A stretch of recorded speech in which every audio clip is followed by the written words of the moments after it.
Hola, ¿qué tal chicos? ¿Cómo están? Bienvenidos a un episodio más de Paramedicazos. Mi nombre es Daniel Peñaflor y hoy tenemos a dos súper invitados. Tenemos a Daniel Fernández y a nuestro invitado especial, al doctor Alejandro Gómez desde Colombia. Doctor, bienvenido a su casa. Muchas gracias. Los Danieles, estoy hoy con los Danieles precisamente, muy agradecido, muy feliz de estar en México. Yo les quiero contar a los dos que no llevo mucho tiempo de conocer México. De hecho, mi primera vez fue el año pasado, es bastante reciente y tenía bastantes expectativas porque México definitivamente es un país que lleva haciendo lo que a mí me gusta muchos años. Entonces, muy feliz de estar aquí con ustedes. Excelente, Doc. No, pues ya sabe que aquí es su casa, Dani, pues también sabes que aquí en THO es tu casa. Y Doc, queremos primero preguntarle, vimos que fue publicado en un congreso de medicina que hubo en... ¿Dónde fue, Dani, ese congreso? Veracruz. El CIMU de Veracruz, el 2023, que fue apenas hace un mes, menos de un mes. ¿Cómo fue su experiencia, Doc, de ese congreso? ¿Qué le pareció? Bueno, realmente superó ampliamente mis expectativas. Creo que la medicina de emergencia mexicana está llegando a un nivel muy interesante y que no tiene nada que envidiarle a un congreso norteamericano.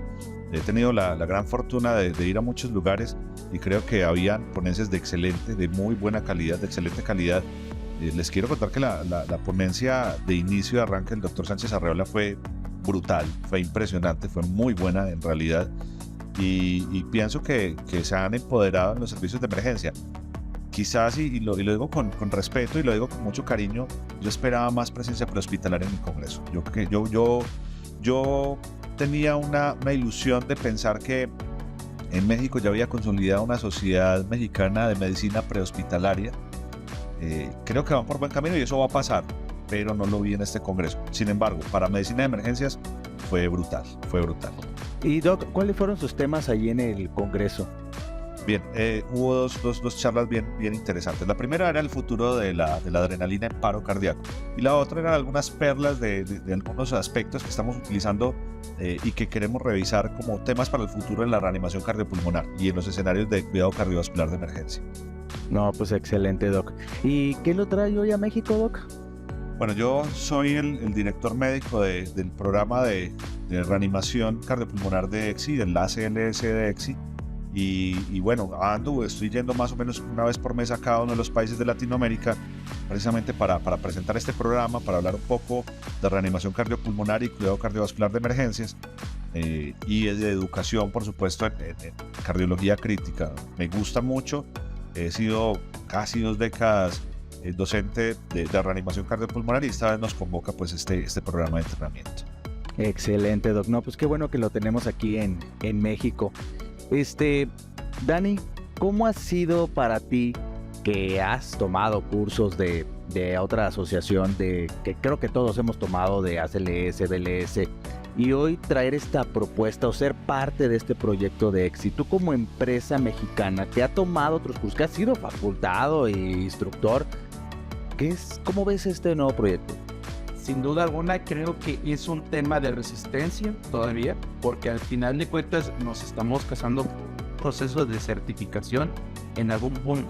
Y cuando llega algo novedoso, le tenemos como que ese cierto recelo o miedo incluso al cambio. Sin embargo, lo que hemos estado comprobando aquí en la zona de Querétaro es que al menos este curso, este nuevo formato de curso ha tenido muy buena respuesta, muy buena aceptación, y la mayoría de los participantes, si no es que todos, hemos recibido comentarios totalmente buenos al respecto de cómo es que viene formado este curso.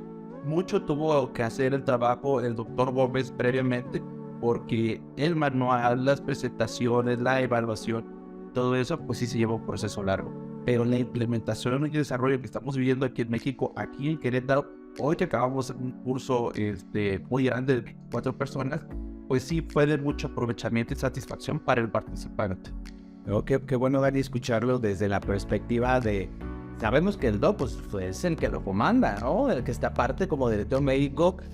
Tú como una empresa mexicana que está ofreciendo esto a los paramédicos, a los doctores y enfermeros en México, y tienes toda la razón, creo que todos estamos renuentes al cambio, tenemos miedo y ya nos acostumbramos, ¿no? Pero siendo sinceros, yo también escuché muy buenos comentarios desde cómo eran las prácticas, cómo se desarrollaba el curso, porque quieras o no, ya todos estamos acostumbrados a ello. Sí. Pero Doc, usted que lo comanda, que conoce las entrañas del curso de EXI y el ACLS, ¿qué cree que es algo que detona EXI, que lo hace especial ese curso? Parecía no ser necesario hacer un nuevo programa de entrenamiento. Lo que había era muy bueno y es muy bueno. Nadie le cabe duda que con lo que todos aprendimos es un programa de excelente calidad. Pero mi crítica al sistema se basaba en que yo considero que la reanimación cardiopulmonar no se construye a partir de un líder, y que es un líder y que no debería tener una estructura piramidal. La estructura piramidal y la formación de líderes demostró fracasar, porque si es un líder muy bien formado, un líder muy formado, con un equipo que no funciona bien, le pasa lo mismo que al Paris Saint-Germain. Es un excelente equipo, tiene la mejor nómina, pero por alguna razón no todo funciona bien. Empezamos a pensar que valía la pena lo que ocurre en los modelos prehospitalarios, y que se puede llevar lo que se hace en el modelo prehospitalario, se puede llevar incluso la terapia intensiva. ¿Quién lo creería? Pero no me cabe la menor duda. Y es que todos y cada uno de los miembros del equipo de reanimación tienen la misma importancia. Tiene la misma importancia quien lidera, a quien maneja la vía aérea, a quien monitoriza, a quien da las compresiones y a quien registra. Todos y cada uno tiene la misma importancia. Y evidentemente se tiene que, yo creo que progresar a algo muy importante. En los cursos tradicionales, yo creo que quedamos bastante satisfechos cuando logramos aprender el algoritmo. La gente aprendía el algoritmo y quedaba feliz.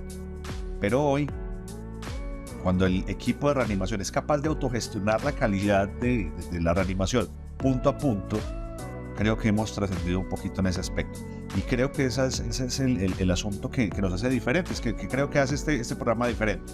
Un programa dirigido a equipos de alto rendimiento, reanimación de alto rendimiento, que la hemos llamado, incluso después de la publicación que se hizo en Resuscitation en Europa en el 2019 con el concepto de Pit Crew, que es muy muy antiguo, lleva más de 10 años a este concepto que llamamos equipos de reanimación de alto desempeño. Esa es la propuesta que traemos diferente, y es que ese equipo se puede fundamentar en cualquier escenario. Excelente, Doc. Algo que yo escuché y que se me hizo muy bueno, porque yo no lo he tomado, estoy esperando, hay una fecha ahí, me lo vamos a inscribir. Algo que me gustó mucho escuchar de los compañeros que ya lo tomaron fue que ellos habían enfrentado diferentes escenarios, que tenía un escenario de gineco, que tenía este escenario, y a mí me encantó eso. La verdad, yo creo que quitarnos el miedo desde que estamos aprendiendo a un escenario que le tememos es lo mejor, porque en ACLS pues sí ves todo, ¿no? Pero se basa mucho en lo cardíaco general, ¿no? En cardiovertir, porque se cardioverten todos, ¿no? Pero cuando te dicen, esta es una mujer embarazada y estás tratando a una mujer embarazada y toda tu mente va enfocado en eso, empiezas a titubear, y qué mejor que sea ahí, a que salgas y te encuentres en un escenario real sin haberte preparado nunca para una taquicardia supraventricular, una embarazada que por primera vez lo estás haciendo. Entonces creo que eso es un gran acierto que está haciendo EXI, más todo lo que dice Doc, y creo que pues todo lo que están viendo este programa pues pueden tener esa duda de decir, ¿sabes qué? Le quiero dar la oportunidad. Es por eso que nosotros en DHO se le dio la oportunidad a EXI para que entrenara a todos los paramédicos, porque queremos ese cambio y esa mejora que están propagando, ¿no? Dani, ¿tú cómo has visto a los paramédicos que están tomando este programa? ¿Cómo los ves al final, en comparación de todos los que tú has visto que has capacitado? La verdad es que al inicio nos ha tocado tener grupos que llegan confiados. Llegan confiados porque creen que es el mismo escenario de como que simulo que hago o que administro o que hice esto. Como que intento, pero nada más lo digo, como mencionábamos hace rato con el doctor Gómez. Parte del formato del curso que estamos implementando es la simulación. No se puede simular. La simulación y el entrenamiento de por sí es algo ficticio, tiene que ser lo más real posible. Y eso es algo que nosotros le estamos aportando y que desde el inicio se nos inculcó. Hay que hacer las cosas, hay que canalizar al paciente, hay que entender esto, hay que hacer romper la ampolleta, cargar la jeringa, darte el tiempo que en la vida real canaliza un paciente en paro cardíaco todo colapsado y te va a demorar más de 2 minutos, que es el análisis entre ritmo y ritmo. Y a veces no tiene todavía intravenosa, todavía ya tienes que avanzar en el algoritmo. Y eso es lo que estamos tratando acá en el curso de ACLS, ¿no? Darle ese sentido de realidad al participante y sobre todo a nivel prehospitalario, el que abra el equipo, saquen el botiquín, meta la solución, canaliz, también los dejan muy, muy satisfechos porque dicen, sí hice, sí pasó, y eso sí se hace en la realidad. Ok, eso es excelente. Doc, ¿cómo ha visto usted a los alumnos, a los que ha entrenado aquí en México? ¿Cómo han aceptado el nuevo ACLS de EXI? Bueno, hay un asunto bien importante, Dani. Como te dije, llevo casi 2 décadas en la formación de profesionales en prehospitalaria en Colombia, y he entendido una cosa que es muy importante. Cuando tú formas a la gente solamente para que sepa datos, para que aprenda datos y solamente incentivas la memoria, cuando quieres lograr pensamiento crítico, les cuesta bastante. Esas nuevas generaciones tienen alguna habilidad importante en la capacidad de solucionar problemas con información dada, y eso es uno de los aspectos fundamentales que queremos lograr con este programa, lograr desarrollar el pensamiento crítico. Te voy a dar un ejemplo muy corto, Dani, para que me puedan entender de qué se trata. En el escenario de bradicardias, en el paciente que tiene una bradicardia sintomática y que el objetivo era utilizar un marcapaso transcutáneo, poníamos una paciente que tenía una intoxicación severa con verapamil. La paciente estaba obviamente en una condición bastante crítica y tenían que hacer un abordaje completo para que al final entendieran que se podía pensar en el marcapaso transcutáneo como una posibilidad.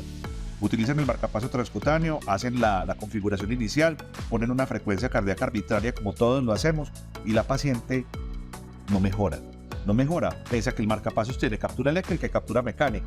Entonces empiezan a angustiar y entonces llega a continuación la pregunta: bueno, chicos, ¿tiene captura eléctrica? Sí. ¿Tiene captura mecánica? Sí, pero no mejora. ¿Por qué no mejora? Piensan en ponerle volumen, piensan en poner el vasopresor, hasta que llega la pregunta que desata todo, y es: chicos, ¿de qué depende el gasto cardíaco? Entonces ellos mismos se responden: el gasto cardíaco depende de la frecuencia cardíaca y el volumen o de la fracción de eyección del ventrículo izquierdo o el volumen sistólico.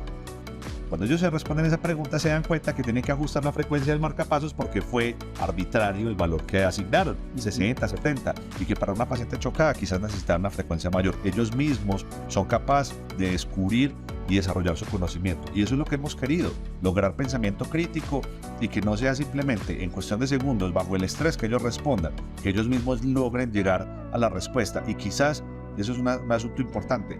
Además que este programa no es un programa traducido, es un programa creado en español, que es difícil que Norteamérica haya tenido algún voto de confianza con nosotros en ese aspecto. Y creo que eso es algo para destacar. O sea, tanto escuchas en las redes sociales y te quejas: es que el modelo norteamericano no se puede aplicar en México, es que el modelo europeo no se puede aplicar en tal lado. Bueno, ¿y qué hemos creado, no? Sí, ¿qué hemos hecho pues? O sea, ya escuchamos la queja muchas veces. La solución, ¿cuál era? Y hay personas como usted que ahora colaboran en hacer un modelo, ya lo escucharon, no traducido, hecho para nosotros, ¿no? Y creo que eso es un gran acierto, ¿no? Porque también vemos las deficiencias en las que realmente nos encontramos. Y tener paramédicos así de entrenados, o personal médico, porque recuerdo muy bien en ACLS, marcapasos y todo, pero llevarte al extremo de: ok, ya lo pusiste, pero no funciona. Ahí acababa en el otro curso, ¿no? Y acá potencializas. Entonces yo creo que es un muy gran acierto. Fíjate que algo que habíamos discutido también con el doctor Gómez al inicio era de que normalmente el programa está enfocado a la reanimación, atención de un algoritmo Brady o TACI, y cuando no sabemos qué hacer o el participante no sabía qué hacer, llévenlo a paro porque ya sé cómo reanimar y sí me sé el algoritmo de paro. Eso es, ahí sí ya lo saco del paro, y la realidad es de que no debería de funcionar así. Creemos, y creo yo personalmente también, de que la prevención del paciente en riesgo cardiovascular, de la estabilización temprana en la bradicardia inestable, en la taquicardia, o incluso que antes de que se vuelva inestable, es parte fundamental del programa, y es lo que también se pretende enseñar y analizar dentro de cada uno de estos programas que se están ofertando. Totalmente, y de hecho, no, yo no he tomado ACLS y ya estoy enamorado del programa por todos los que lo han tomado y vienen conmigo a platicármelo, porque yo sí les pregunto, oye, ¿qué te pareció? ¿Cómo viste? Etcétera. Y me gustó un caso que les pusieron de que, oye, pues no sale de paro, ya pasó mucho tiempo, termínalo. Sí. ¿Dónde? O sea, así viene en el libro, hazlo. Eso que pongamos en práctica lo que realmente vas a salir a hacer es un muy gran acierto, porque esa es la ventaja, que aprenda lo que en ningún lado me enseñan, ¿no? ¿Cómo puedo yo digerir ese trago amargo de, ¿sabes qué? Tomar la decisión en el equipo. Simplemente no salió porque pues sabemos, la gente simplemente se va a morir y habrá situaciones donde hagas lo que hagas y se va a morir, pues así es la vida, ¿no? Pero ¿cómo tomamos esa decisión? ¿Cómo podemos reforzar ese conocimiento para poderlo hacer en vida real? Yo creo que es algo muy bueno que se vea en el programa. Doc, pues eso eran las preguntas que teníamos por parte de EXI, porque pues sabemos que está aquí por eso y nos emociona que gente tan destacada haya venido a dar este curso conjunto con DQS, que está haciendo un muy gran trabajo. Pero sabemos que a usted le gusta mucho la medicina prehospitalaria. Y por eso queremos preguntarle ciertas preguntas de lo que usted opinaría de lo que se hace en México o se pueda llegar a hacer. Por ejemplo, hablando de la reanimación avanzada en trauma, un paramédico, ¿qué opina usted de la administración que se está haciendo en México de algunas instituciones y lo que se puede hacer en Latinoamérica del ácido tranexámico? Perfecto. El ácido tranexámico tiene, por supuesto, toda la evidencia disponible para ser utilizado. Quizás el estudio o el grupo de estudios más importantes que se llevaron a cabo fueron los estudios CRASH. Los estudios CRASH fueron estudios multicéntricos, se hicieron en diferentes centros.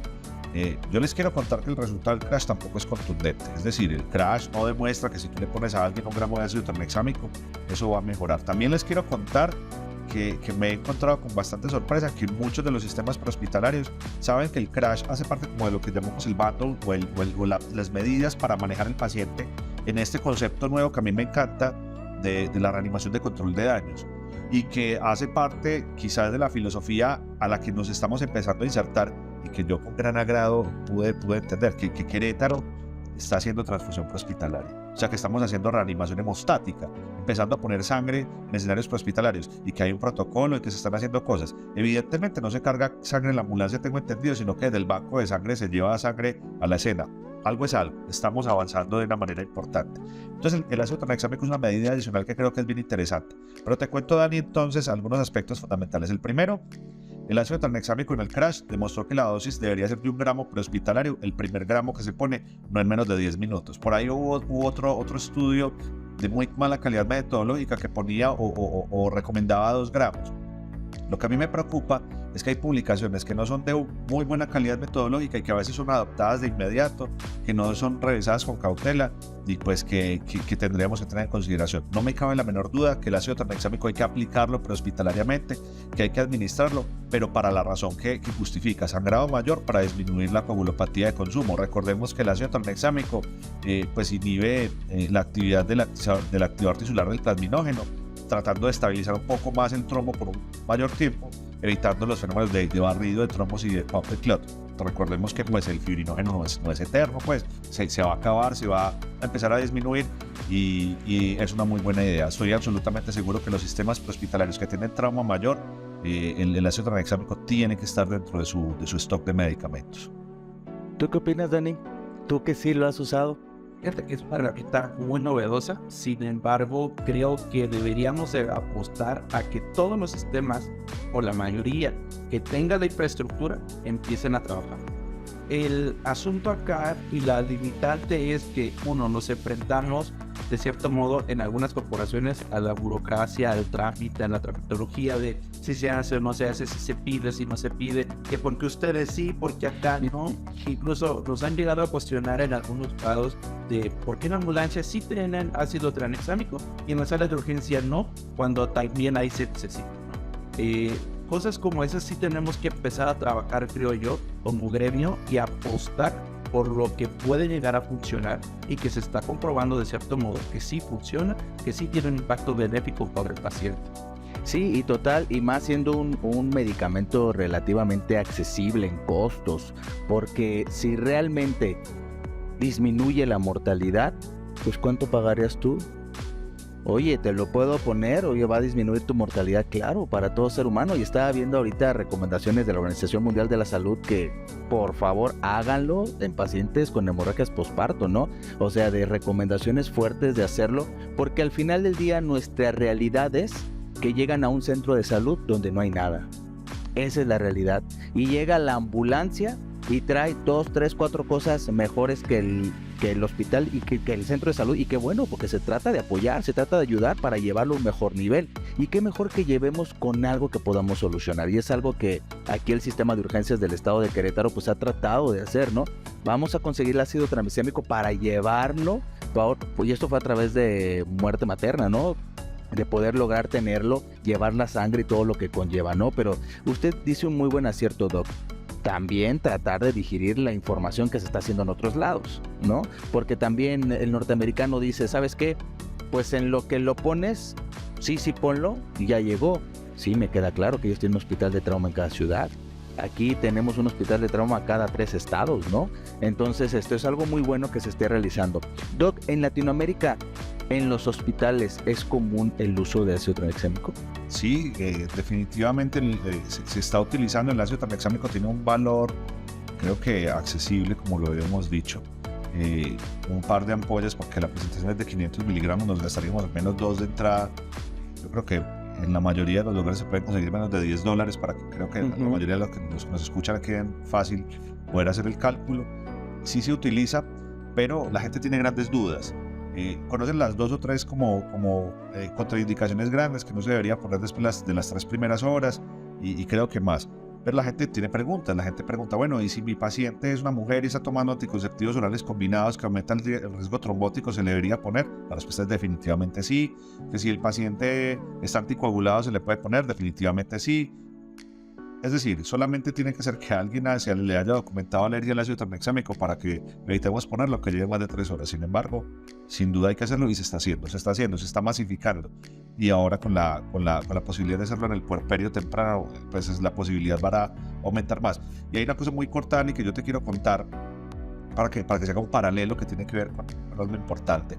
Yo creo que nosotros en Latinoamérica nos hemos encargado de que hayan cosas muy caras y muy difíciles de conseguir. Y te voy a dar el ejemplo de los torniquetes. Como a todos se nos metió en la cabeza que solamente la recomendación de TC3 son los únicos torniquetes que sirven, su valor se ha aumentado en el mercado de la forma más absurda. Eso no quiere decir que sean los únicos torniquetes que sirven, que son torniquetes confiables y son muy buenos, de eso no le cabe duda a nadie. Pero hay otras opciones en el mercado, y que cuando tú tienes más posibilidades, cuando hay más competencia, cuando hay más libre mercado, quizás los valores empiezan a disminuir. Y no nos empecemos a quejar, porque la única posibilidad es comprar un CAT. ¿Cuánto vale el CAT? $1,500. $60. Sí. O una versión china de $10 que se le va a partir la barra del torno, que se va a dañar. Entonces, para poder facilitar el acceso, pues deberían haber más posibilidades. Lo mismo ocurre con el tranexámico. En la medida en la que hay más consumo, hay más laboratorios y baja el precio. Y esa es una buena medida para autorregular el mercado. Excelente, Doc. Pues ya usted se metió solito en los torniquetes. ¿Qué opina? ¿Usted está a favor de que se siga enseñando a la gente, de que se le diga, en caso de no contar con un torniquete comercial, improvisa, o que mejor se vaya otra técnica probada como lo sería un empaquetamiento? Es muy difícil. Me estás haciendo una pregunta muy difícil, porque se ha hecho suficiente énfasis en cómo se debería parar el sangrado. Hay una cosa que para mí queda clara, y es que Latinoamérica ha hecho un muy mal uso del programa de Stop the Bleed. El programa Stop the Bleed es para el señor de seguridad, es para la señora que no tiene idea. Para ellos se creó el Stop the Bleed. El Stop the Bleed no es un estándar para formar profesionales de salud. Sin embargo, ante la absoluta ignorancia que prevalecía en América hace unos años, pues tocó llevar el Stop the Bleed, incluso a los cirujanos de traje. Así es. Eso tocó. Bueno, yo lo puedo entender. Ahora hay un estándar, se publica un estándar, y ese estándar como material suficientemente claro, como una declaración de posición de agencias importantes, dicen que definitivamente la improvisación es una mala idea. Yo estoy absolutamente seguro de eso. Yo sé que hay formas de hacerlo. Pero la improvisación lo único que hará es una falla tras otra, en la que no se va a lograr parar. Si nosotros somos muy radicales con la evidencia, yo les quiero contar que poner un torniquete tampoco tiene un nivel de evidencia 1A. O sea, no es definitivamente el top en la evidencia. y que quizás la primera medida, cuando se pueda, es hacer compresión directa o tratar de empaquetar, como bien lo has dicho, por encima de cualquier otra cosa. Pero si llego a tener disponibles torniquetes, definitivamente sí se ha demostrado que un torniquete puede disminuir la mortalidad. Eso sí se ha demostrado y no hay duda al respecto. Pero sabemos que somos carentes, que en nuestra región del mundo hay algunas dificultades y una de ellas es conseguir torniquetes de calidad. Y es difícil conseguirlos porque la mayoría de sistemas de urgencias en el país, en México, hablando por México, dependen de gobierno municipal, que si protección civil, que si tal municipio le da tal, y al final del día gobierno es quien lo compra. Y hacer un producto americano que no tiene un permiso de COFEPRIS, no se puede comprar. Esa es la realidad, no se puede comprar y muchas cosas están así. Muchos compañeros también a la hora de descomprimir dicen, ya no usemos los catéteres que canalizamos para descomprimir, entonces hay que usar el original. El original no se comercializa en México, sí se lo compras a X o Y persona que pasa equipo, ¿no? Claro, no sé si puedes conseguirlo, entonces también viendo el presupuesto que mantienen estas agencias gubernamentales, es decir, gastar $50 en un producto y en lugar de gastar $10 en algo que me pudiera funcionar, pues mejor me voy por esos $10, ¿sí me explico? Entonces es un tema también de desde arriba, de gestión, de gobierno, de legislación incluso. Totalmente. No, pues como dice el doc, ojalá y el mercado se abra para que tengamos acceso de una forma más rápida, más sencilla, para que los prehospitalarios en México y Latinoamérica podamos tener acceso a torniquetes que haya siempre que se ocupe. No que una vez un amigo trajo uno, ya es el único que teníamos y párale de contar. No, pues muy bien, doc. Otra cosa, ¿qué opina usted? Ya nos dijo de transfusión sanguínea en cambio, ¿está a favor? Absolutamente, pero tengo mis serias discusiones al respecto. Sí, estoy de acuerdo, sí hay que hacerlo, pero se requiere de un gran montaje y una gran logística para ese propósito. Hay algunos defensores de la sangre total. Yo no soy defensor de la sangre total. Yo soy defensor de los hemoderivados, de los glóbulos rojos, de las plaquetas, plasma y el crío. En la terapia intensiva donde yo trabajo, yo repongo lo que el paciente necesita. Si necesita glóbulos rojos, le pongo específicamente glóbulos rojos. Si tengo una prueba viscoelástica como un Roten o una normolastografía, pues yo corrijo de acuerdo a los hallazgos, pero yo sé que eso no es la realidad prehospitalaria hoy. Absolutamente de acuerdo estamos y a nadie le cabe duda que la sangre se repone con sangre. Eso no, yo creo que esa discusión no se puede llevar a cabo. Lo que se tiene que llevar a cabo es cómo hacerlo, cómo llevarlo hasta los escenarios. Hace poco en octubre estuve en el MES World que fue en Orlando, pero estuve con un gran amigo que es el Chief Juan Cardona, que se acaba de retirar de Coral Springs y de Parkland.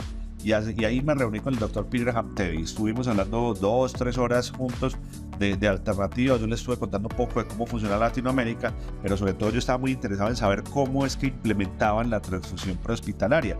Y es una cosa bien interesante, Danis. Es muy interesante.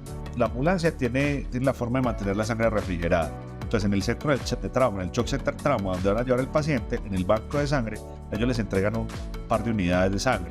Las pueden tener un par de días, 2 días. Si no se gastan por alguna razón, las llevan al banco de sangre, allá se las reciben, se la pueden poner a un paciente sin ningún problema y le entregan otro par de unidades. Que si se las gastan, fantástico y está muy bien, y si no se las gastan, no se pierden. Son unidades cero negativo que se deberían poner o se pueden poner sin cruzar. Los pacientes se premedican y el éxito ha sido muy grande. New Orleans está haciéndolo también. Este año es el IMAS World en New Orleans y tengo las intenciones de ir a conocer el servicio prehospitalario para saber cómo lo están haciendo.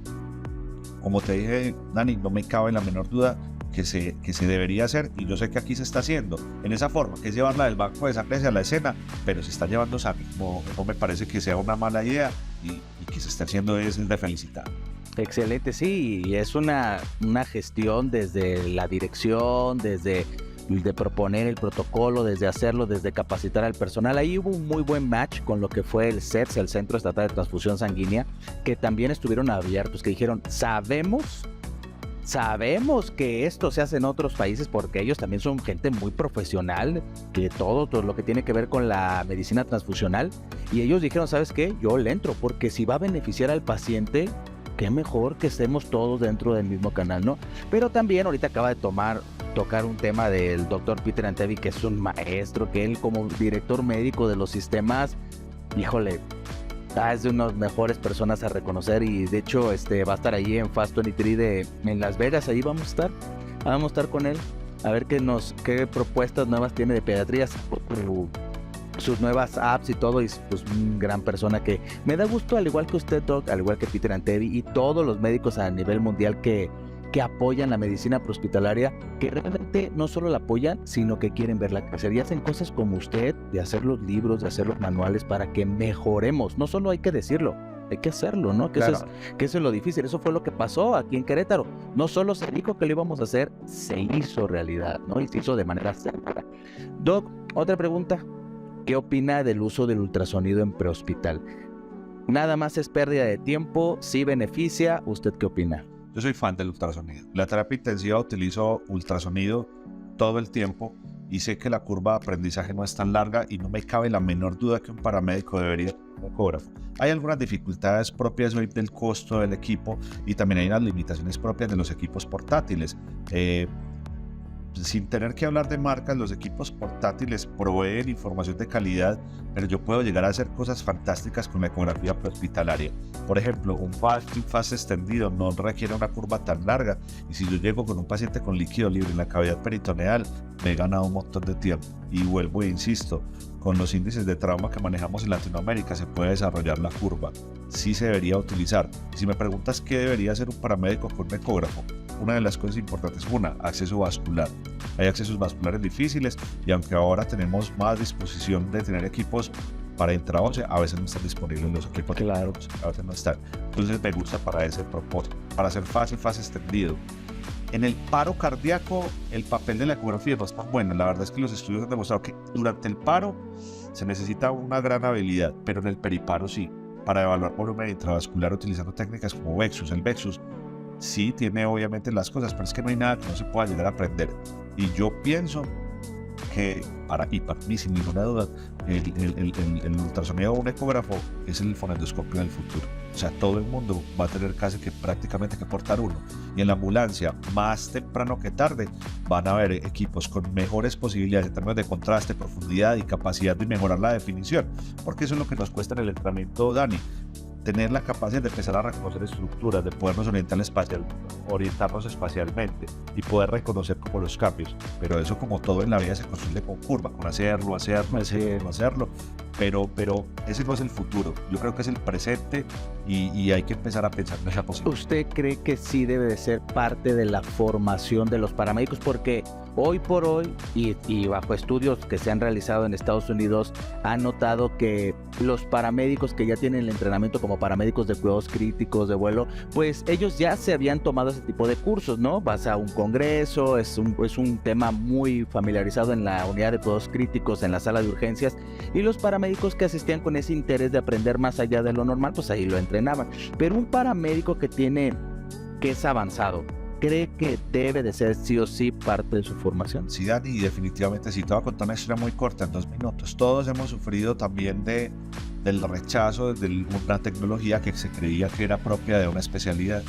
Los radiólogos en muchos lugares evidentemente no permiten que el ecógrafo sea utilizado por nadie más porque piensan que no somos competentes. Sí. Pero es que la competencia de un radiólogo es diferente. No cabe la menor duda que un radiólogo y un especialista en imágenes diagnósticas tiene una competencia muy clara y que nadie se está metiendo en su terreno. Estamos solamente haciendo eso, POCUS, haciendo una evaluación a la cabecera del paciente dirigida. Yo no estoy diciendo que yo tenga la misma competencia que un cardiólogo para hacer ecocardiografía en un paciente cardiológico. Yo trabajo en una unidad de cuidado intensivo cardiovascular, pero la competencia del ecocardiografista no se va de un lado, porque es que él evalúa volúmenes, él evalúa cosas que yo no puedo, que no tengo la capacidad ni el conocimiento, pero rápidamente yo sí puedo evaluar la función ventricular, yo puedo evaluar rápidamente algo en la fracción de eyección, yo puedo evaluar quién está taponado y no. Yo le contaba incluso a Dani de un paciente que teníamos con un marcapaso transvenoso, que el electrodo se desplazó, que tuvimos que reacomodarlo y muy desafortunadamente en un paciente infartado se perforó el ventrículo y para poderlo llevar a cirugía emergente y sobreviviera, la ecografía fue fundamental para el diagnóstico de la ruptura ventricular. Sí, pues cómo te das cuenta en tiempo real de lo que está pasando, ¿no? Rápido, sobre todo al pie de la cama. Totalmente. Doc, esto nos lleva a otra pregunta. ¿Usted está de acuerdo en que, porque hay dos modelos, ¿no? Entra como el norteamericano, llega, haz lo críticamente que se tiene que hacer, las habilidades, y traslada lo más rápido posible al hospital. O, como los europeos, llegar a la escena y llevar todos los recursos para que ese paciente se estabilice y se traslade a su hospital definitivo. Qué buena pregunta, Dani. Hemos discutido mucho el modelo de Scoop and Run, Scoop and Go o el Stay and Play. Yo pienso que hay condiciones donde uno puede hacer un poquito más en la escena y hay condiciones en las que no. Y lo hablábamos con los chicos en el ACLS. Yo soy un partidario que el paro cardíaco se atienda en el sitio, que hay que reanimar. Pero también soy consciente que hay condiciones como por ejemplo el trauma mayor, donde yo necesito el concurso de un cirujano, donde debería trasladar. Y lograr que el paramédico entienda que hay condiciones en las que yo debería tener el paciente las mejores condiciones posibles para poderlo trasladar y que tengo la posibilidad de hacerlo y lo debería hacer, es muy importante. Pero también tengo que tener la habilidad y la humildad y la capacidad de reconocer que hay cosas que yo no puedo solucionar, en las que yo debería trasladar.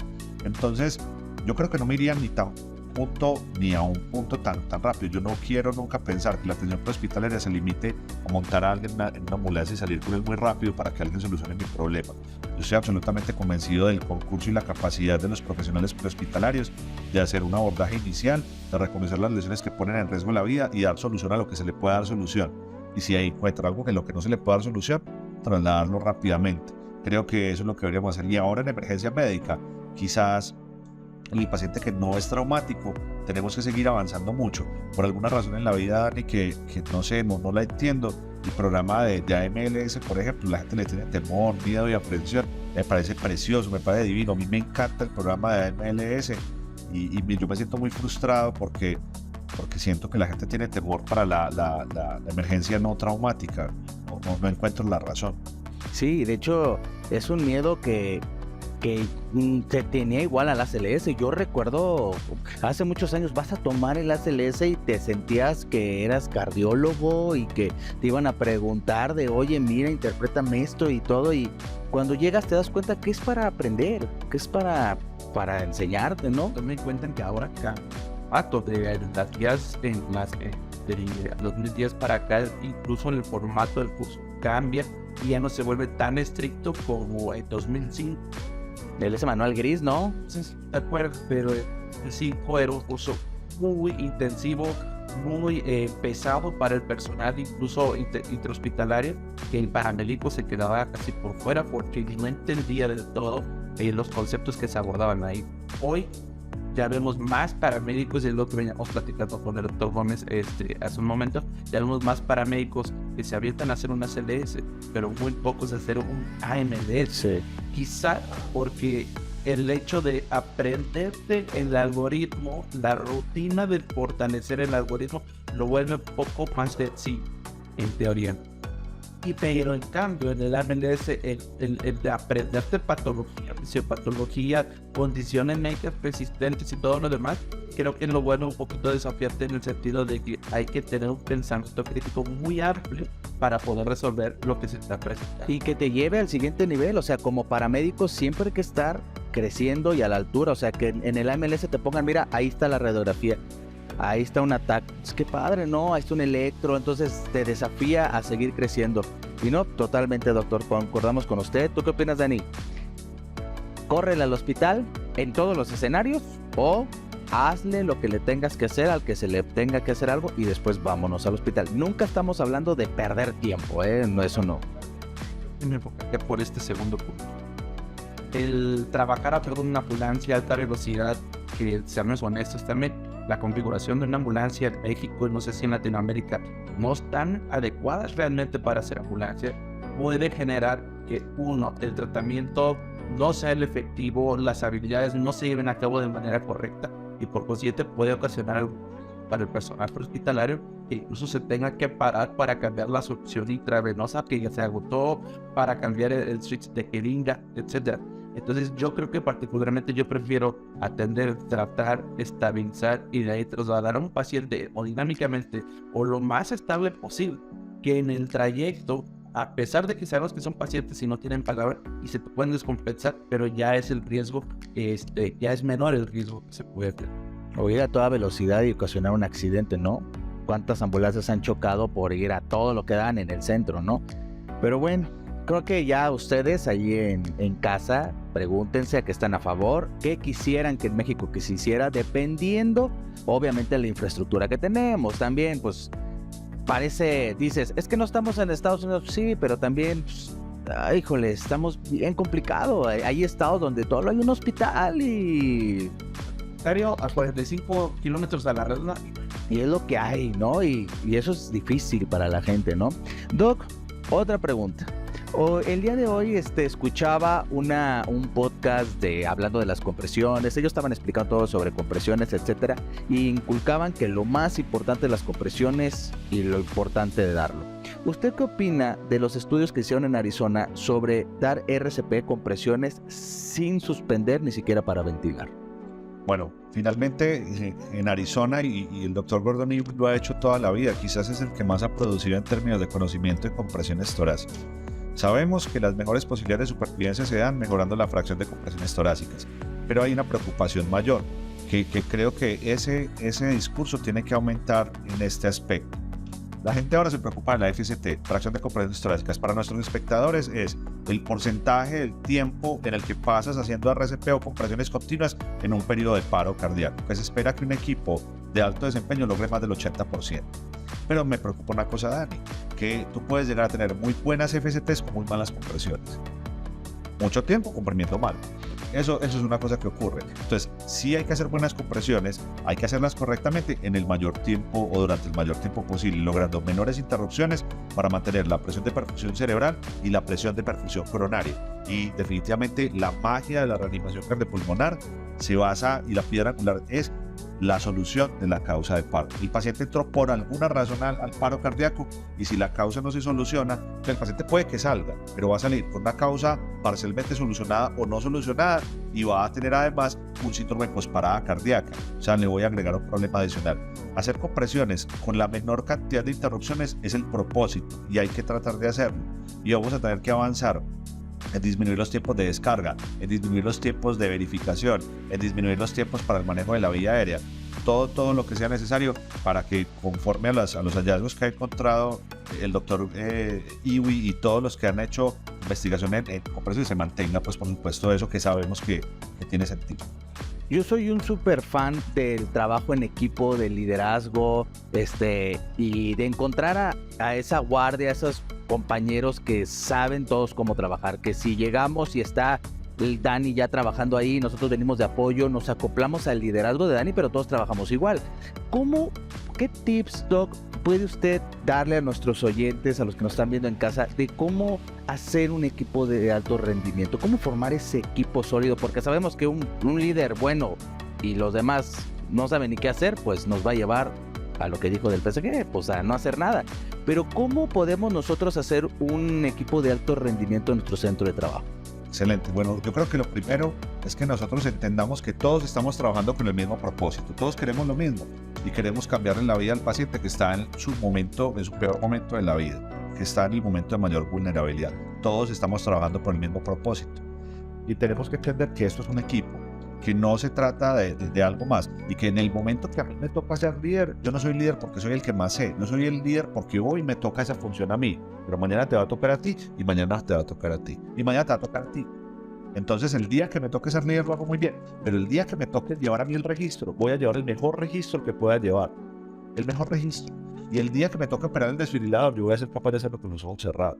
Pero el día que me toque poner fármacos y acceder a la parte vascular, lo voy a hacer bien. El día que todos entendamos que todas las funciones del equipo de atención de trauma, de reanimación, son importantes, ese día entenderemos que es que estamos trabajando en conjunto para cambiarle la vida a una persona que está en una condición crítica. Y que para mí mi arrogancia, pensar que yo soy el que sé, que el otro no sabe, que yo canalizo mejor, que yo actúo mejor, una sola persona quizás no pueda llegar a cambiar el mundo, pero si nosotros empezamos a cambiar, empezamos a darnos cuenta que hay algo que es muy importante, y yo les voy a dejar este concepto que es muy importante, que me enseñó mi profesor de cardiología, que yo aprendí de él, no me lo enseñó, yo lo aprendí. Era un tipo que sabía mucha cardiología, tanta como ustedes no se imaginan, y era un tipo humilde y permanecía siendo humilde de corazón. Yo le preguntaba, profesor, no tiene necesidad de serlo, ¿por qué lo es? ¿Usted por qué es humilde? Y le decía, es sencillo, cuando tú eres arrogante y aciertas, nadie te va a celebrar eso porque es que todo el mundo lo espera que seas, que lo hagas, que aciertes y que tengas y que lo hagas bien. y cuando eres humilde, si aciertas, todo el mundo lo celebra siempre. Si te equivocas, pasa desapercibido. Me pareció una enseñanza muy, muy importante. Yo lo trato de aplicar todos los días en mi vida, porque todos los días estoy rodeado de gente que sabe mucho más que yo, mucho, mucho más que yo, y eso es una prueba de humildad todos los días, saber que tengo mucho que aprender y que tengo que aprender en todos los aspectos, de gente que hace prehospitalaria, de gente que hace negocios, de gente que hace muchas cosas en la vida que yo quiero aprender y que no sé, y que yo sé que en este largo transcurrir del conocimiento yo quisiera cambiar, pero sin ninguna duda, todo lo que sé por un 10% de lo que ignoro. No, totalmente, Doc. Y creo que eso es parte de lo que todos deseamos, ¿no? ¿Tú cómo ves, Dani? Tú tuviste aquí en Querétaro, donde radicamos, tuviste un parteaguas en esto del RCP, porque sí es cierto, nosotros acá en el Sistema de Urgencias del Estado creamos un protocolo de RCP que para mí fue muy notorio ver diferentes corporaciones que todos hacían lo que ellos creían que era lo correcto, pero hubo un momento donde nos juntamos y nos organizamos. ¿Tú cómo viste desde tu perspectiva, desde venir desde Veracruz, esta forma de trabajar? Mira, yo tengo casi 6 años aquí en la ciudad de Querétaro. Yo vengo de un mundo muy distinto al que es aquí en la zona de Querétaro específicamente. Soy del sur de Veracruz, una ciudad pequeña que se llama Cayucan, donde eres una ambulancia, 2 ambulancias máximo para 9 municipios y cada municipio con 60 comunidades cada uno.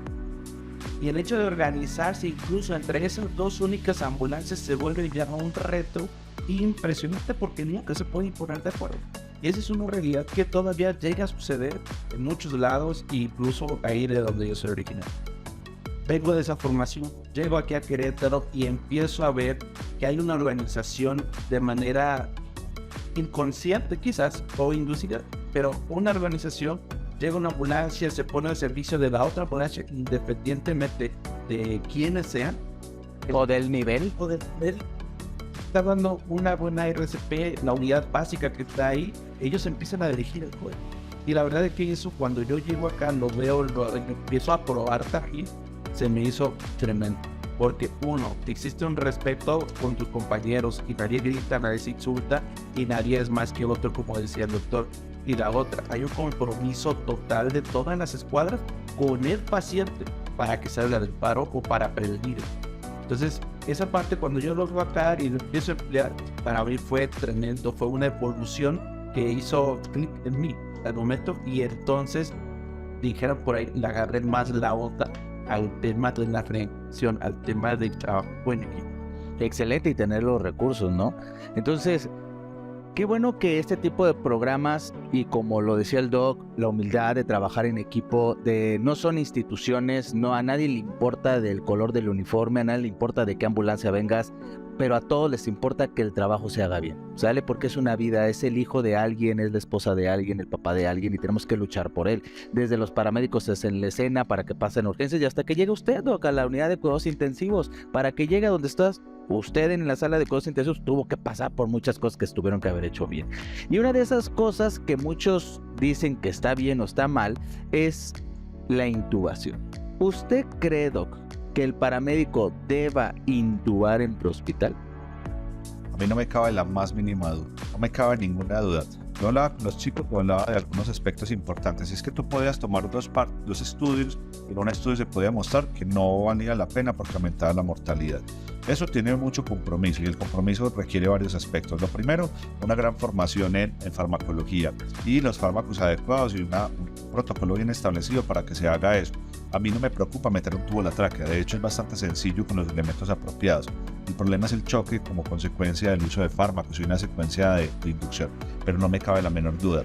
Sí me parece que el concurso en formación debería ir a que los chicos puedan formarse primero muy bien en el simulador, desarrollar las destrezas, para que luego puedan ir a una emergencia y acompañados puedan hacer una secuencia de intubación, incluso en el quirófano, incluso hay cabida, por supuesto, en la unidad de cuidado intensivo. Entonces sí hay que hacerlo. Para mí, el manejo de la vida aérea es parte o piedra angular la atención del paciente críticamente enfermo en el escenario hospitalario, y menos en el mundo de hoy. Me parece absurdo que alguien piense que se necesita el concurso y el desarrollo de la habilidad con un laringoscopio, cuando un videolaringoscopio te va a mejorar la vida. Yo no estoy diciendo que la videolaringoscopio sea mucho más fácil, Estoy diciendo que la videolaringoscopia necesita una menor curva de entrenamiento y una menor curva de mantenimiento, porque si vamos a hablar de experticia con intubación con un laringoscopio convencional, prácticamente ni siquiera los que trabajamos en UCI logramos mantener ese estado. Eso, si acaso, un anestesiólogo.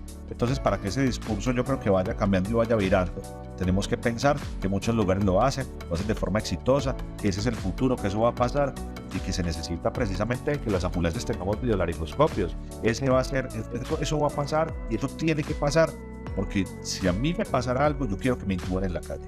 Y que lo hagan bien. Por supuesto. Y desde ahí de la pregunta, de ahí parte. De hecho, un famoso libro que dice cualquiera puede intubar, porque precisamente la acción de pasar un tubo por un hoyito, pues haciendo lo que se tiene que hacer, se va a hacer, pero también viene la parte de qué es una intubación exitosa.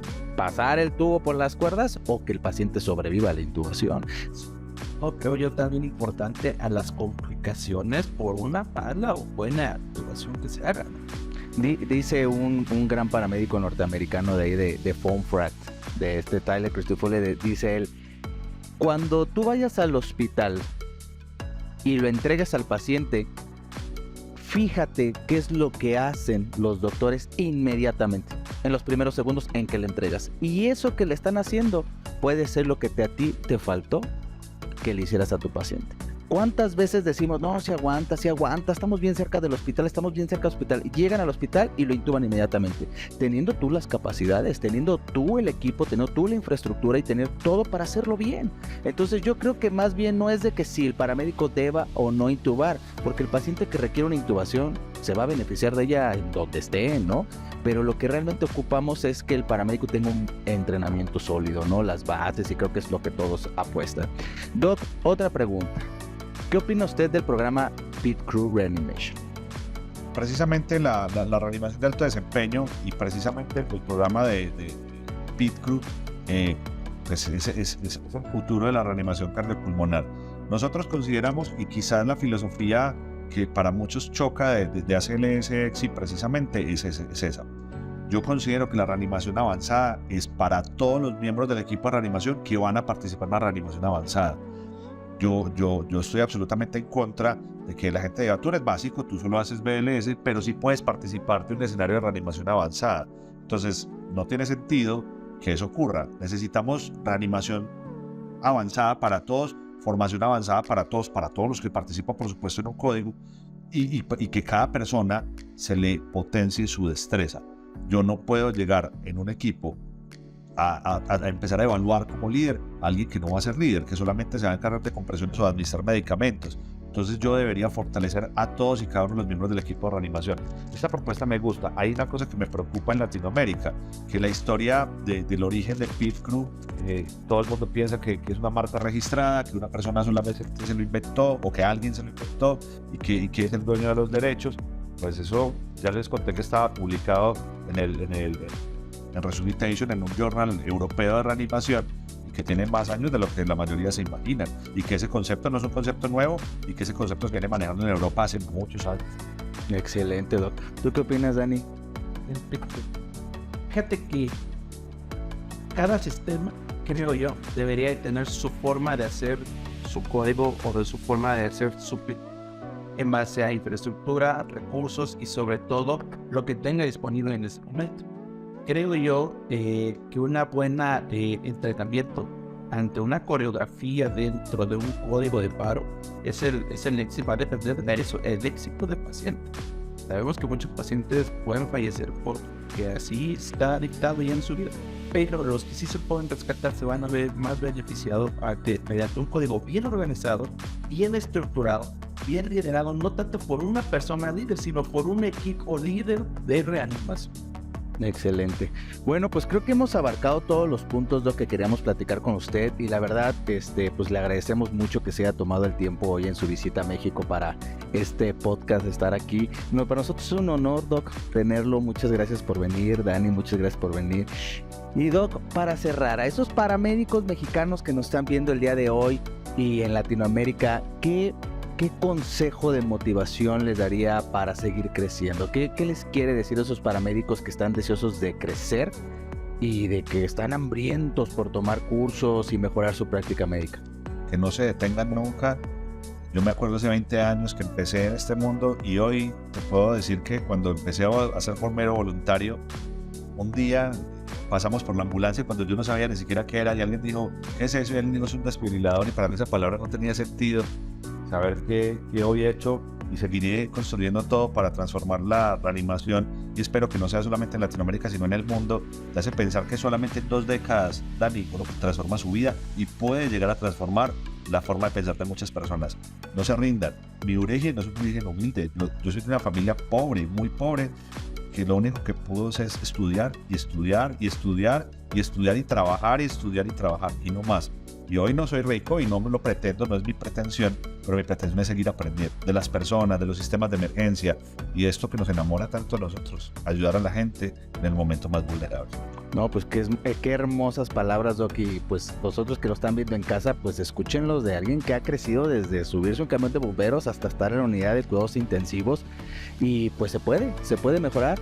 Dani, ¿tú con qué te gustaría cerrar? Yo en lo personal me gustaría exhortar a todos de mejorar siempre la práctica clínica. Siempre creo que es un buen punto de que si yo estoy confiado que sea algo, tratar de mejorar y sea algo que hay veces que no necesariamente mejorar significa que sea bueno, pero sí apostarle a que sea lo más bueno o excelente que sea. Al igual que la mayoría, al igual que el doctor, yo vengo de una comunidad pequeña, de una ciudad pequeña, donde yo me acuerdo que uno de mis primeros traslados de terapia era con un oxímetro, un paciente infartado a 3 horas a hemodinaje, y así me lo he llevado. Obviamente no es correcto, pero en aquel tiempo era lo único que yo tenía y con lo único que yo contaba. Sin embargo, hay que apostarle siempre a mejorar, a evolucionar, a aprender, como decía el doctor, y sobre todo a ser 100% responsables con los pacientes, y sobre todo tener mucho respeto hacia los compañeros. No, totalmente de acuerdo, y creo que a todo nuestro personal que nos está viendo en casa, pues ya escucharon a 2 excelentes profesionales, al doctor que viene desde Colombia, a Dani que está aquí en Querétaro, que es orgullosamente veracruzano, que andamos para todos lados, haciendo lo que mejor nos gusta, ¿no? La medicina prehospitalaria, y pues denle la oportunidad, ábranse a nuevos horizontes. Hoy dieron un curso de EXI de ACLS que estuvo padrísimo, ya nos platicaron. Ábranse, denle la oportunidad, total. Te estás capacitando, capacítate donde quieras, pero no lo dejes de hacer. Pues muchas gracias por venir. Esperamos tenerlos más seguido y pues nos vemos en el siguiente capítulo. Hasta pronto.